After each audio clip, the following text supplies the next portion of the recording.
блокпост 1 гигабит секунд интернет.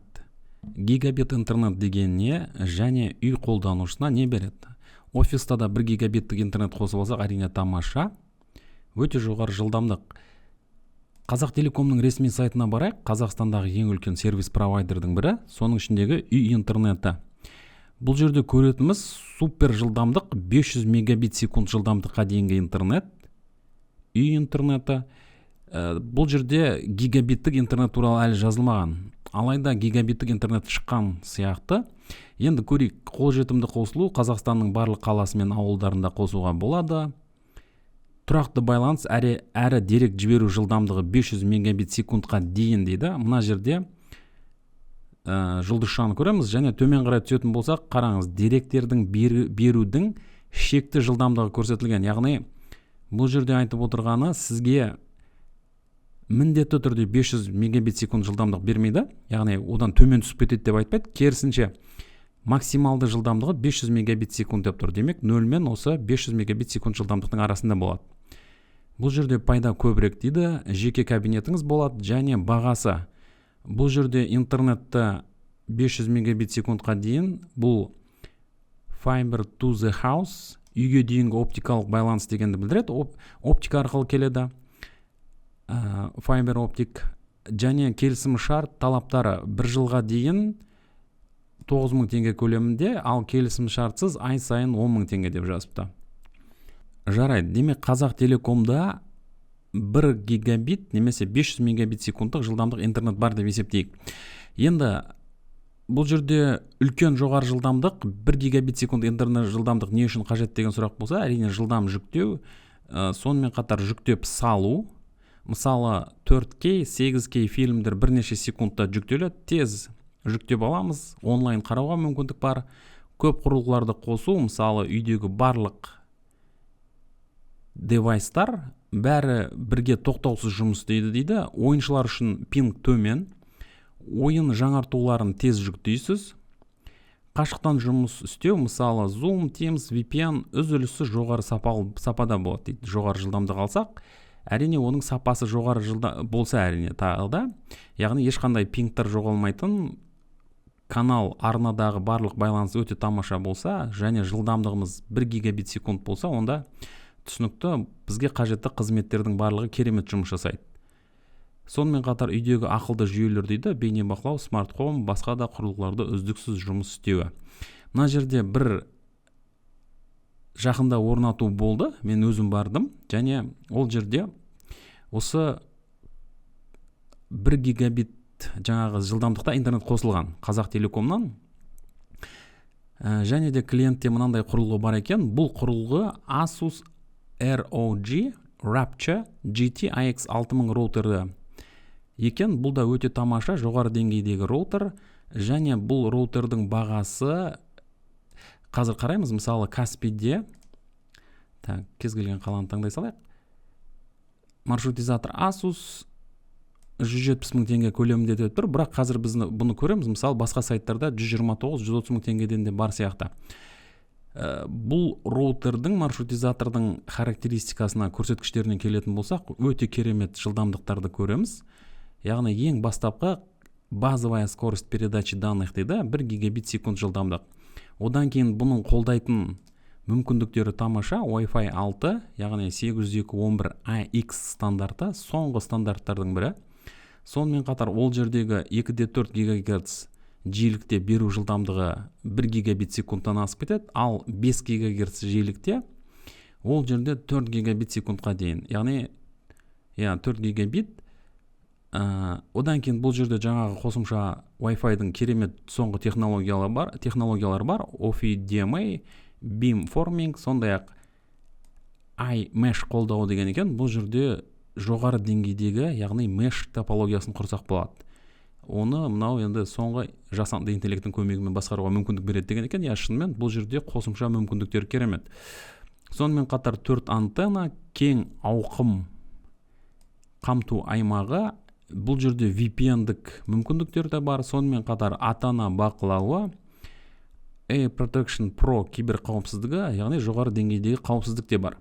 Енді оның толық жаңағы бұл әшейін мысал ретінде алынып қалды, себебі клиентте осындай құрылғы бар екен. Яғни ол сатып алған өте жоғары жылдамдықта компьютер қосам дейді, одан кейін теледидар, үйдегі Wi-Fi-дың сапасы жоғары жылдамдықта болу керек дейді.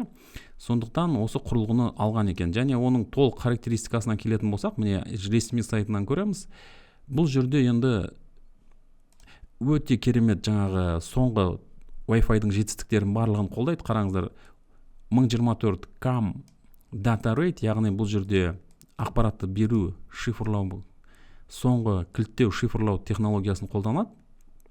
Сонымен қатар ол жердегі жиіліктің ауқымын қараңыздар, және жаңа айтып кеткен технологиялар OFDMA, beamforming, екі жиіліктер жұмыс жасайды, және ол жерде көптеген, мына жерде төмен қарай түссеңіздер, енді Wi-Fi-дың бүгінгі таңдағы желінің қолдайтын технологияларының барлық мүмкіндіктерін қолдайды. Міне соңғы security мүмкіндіктері, шифрлау мүмкіндіктері, одан кейін Wi-Fi-дың қауіпсіздігі, ол жерде қараңыздар барлық соңғы VPA3 personal жаңағы кілттеу, жалпы барлығы керемет енді. Сонымен бұл құрылғыны алдық, Қазақтелекомнан 1 гигабит секунд интернетті алдық, және енді бұл үйде жалпы өте керемет жоғары жылдамдықта ойын, бейне қадағалау, және бірнеше барлық қолданушылар, яғни бірнеше қолданушы қолданса да, және жоғары деңгейдегі жаңағы интернетті пайдаланса да ешқандай проблема туындамайды.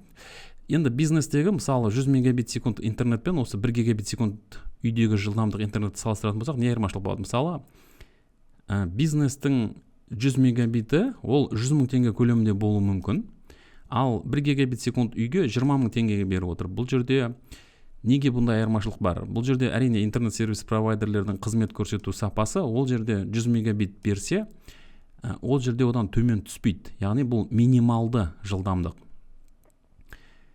Одан кейін мына жерде жазып кеткенде жаңағы бизнестің өзінің артықшылықтары бар. Ол жерде техникалық қолдау, үзіліс байланыс кепілдігі, яғни бұл жерде интернет былайша айтқанда 24/7 ешқалай үзілмей жұмыс істеу керек. Сонымен қатар бұл жерде бизнесте статический IP беру мүмкін, желі қауіпсіздігі, бизнес үшін қосымша қорғау мүмкіндіктері бар деген екен. Енді бірақ бұл жаңағы спорный деп айтамыз. Жедел қолдау, бұл жерде интернет сервис провайдерлер әрине түсінікті, тез қолдауы керек. Енді bottleneck мәселесі, яғни сіз үйге мысалы 1 гигабит секундтық интернетті қосатын болсаңыз, онда барлық құрылғыңыздың, барлық кабельдеріңіздің, коннекторлардың осы жоғары стандартқа сай болу керек. Яғни 1 гигабит секунд интернет толық жұмыс істеу үшін тек қана тариф жеткіліксіз.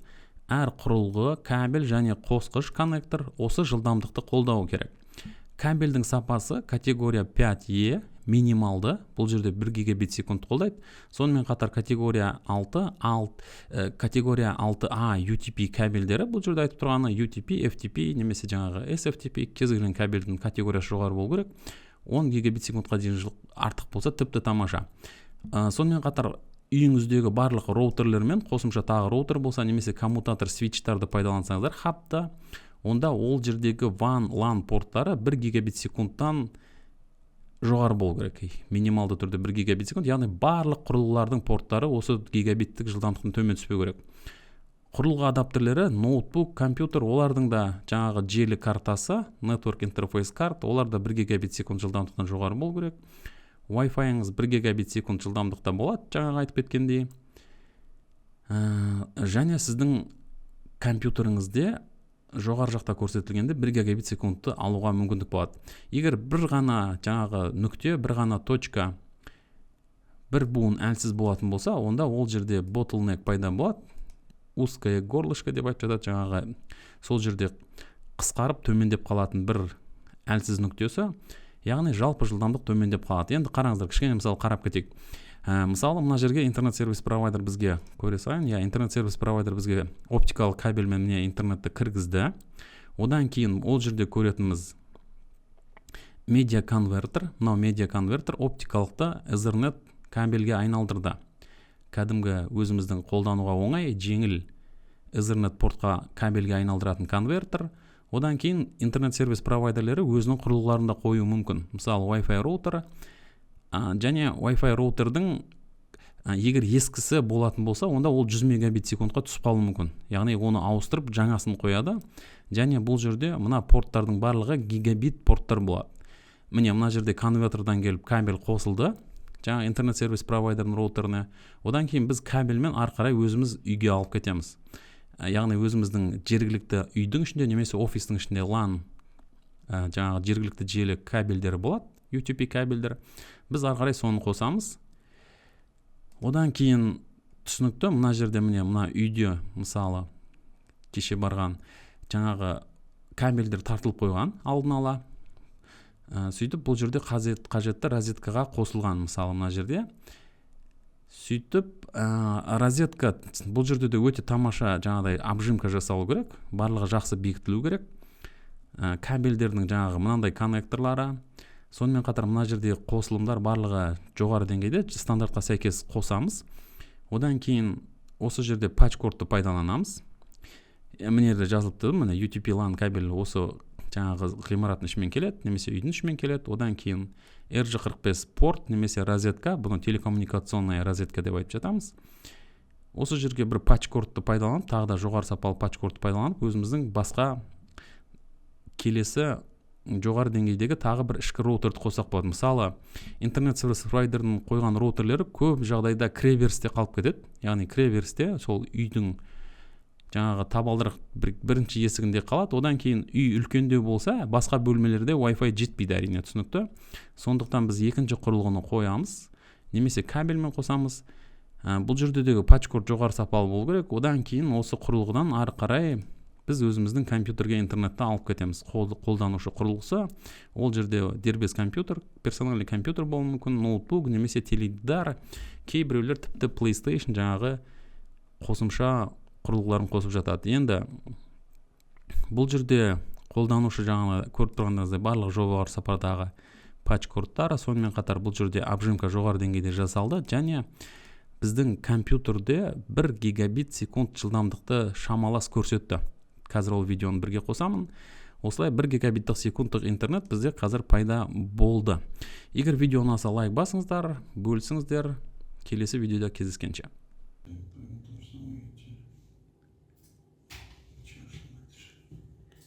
Қосылмады ма әлі? Қосылды ма?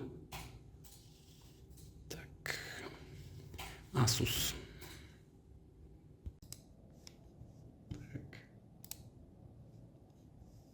Қазақтелеком, иә? Аха.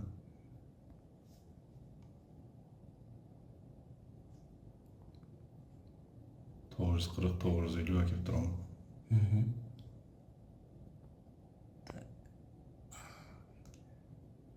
Download. Біраз тексерді. Енді upload, да? Upload. Отправка же, да? Выгрузка ары қарай интернетке бір нәрсе жүктесеңіз. Басыш.